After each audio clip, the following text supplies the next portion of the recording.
अग्नि में अभी आंच नहीं, ब्रह्मास्त्र भी नाकाम। बस पृथ्वी से आग, पाक से पिछड़ गया हिंदुस्तान।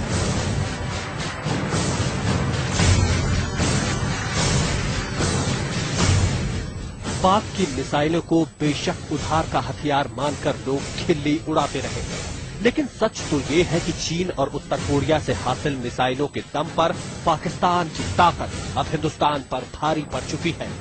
जी हां, अपनी फौज को मिसाइलों से लैस करने के मामले में पाकिस्तान से काफी पीछे है हिंदुस्तान। गणतंत्र दिवस की परेड और सरकारी विज्ञापनों में जिन मिसाइलों को देखकर हिंदुस्तान की छाती चौड़ी हो जाती है, उनमें से ज्यादातर मिसाइलें अभी हिंदुस्तानी फौज के किसी काम की नहीं है। अग्नि, आकाश और त्रिशूल जैसी मिसाइलों के बारे में हिंदुस्तान की फौज अब तक यही पता नहीं लगा पाई है कि ये मिसाइलें कितना सटीक निशाना लगा सकती हैं। ये जानकर तो और भी हैरानी होती है कि हमारी फौज का सबसे कारगर हथियार ये मिसाइलें अभी तक टेस्ट में पूरी तरह पास नहीं हो पाई हैं। फिर भी सरकार और सेना का दावा यही है कि हम दुश्मन पर वार और पलटवार करने के लिए पूरी तरह तैयार हैं। What is needed, we are examining seriously, and what available options, what possible options we are examining. I can't say which are the options. अपने सभी विकल्प खुले रखने के मकसद से यह महत्वपूर्ण है कि भारतीय सेना किसी भी भावी स्थिति का सामना करने के लिए हमेशा सक्रिय और तत्पर रहे।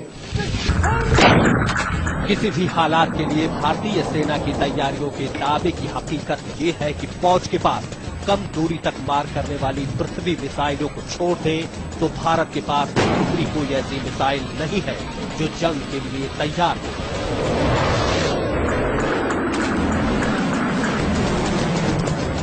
वहीं पाकिस्तान ने अपनी फौज को कम दूरी से लेकर मध्यम दूरी तक मार करने वाली मिसाइलों से पूरी तरह लैस कर दिया है।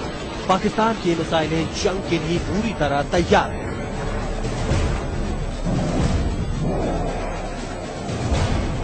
अब समझ में नहीं आता कि मुंबई हमलों के बाद आखिर भारत कौन से विकल्प खुले रखने की बात करता रहा है।